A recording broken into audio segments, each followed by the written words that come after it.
Pero ang sabi po rito sa talatang binasa natin, yung mga tunay na Kristiyano ay dapat pumasok sa loob ng kawan.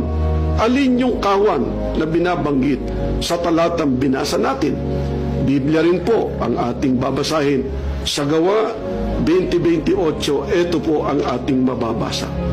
Ingatan ninyo kung gayon ang inyong mga sarili at ang buong kawan.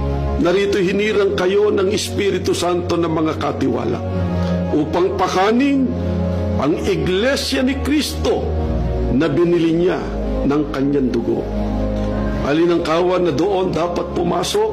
Ang tao ay sa ipinag-uutos ng ating Panginoong Jesucristo. Ang kawan po, walang iba kundi ang iglesia ni Kristo. Kaya kapag sinasabi natin na ang iglesia ni Kristo po ang tunay na Kristiyano, yun po ay totoong totoo, sapagkat yun po ang nasa Biblia.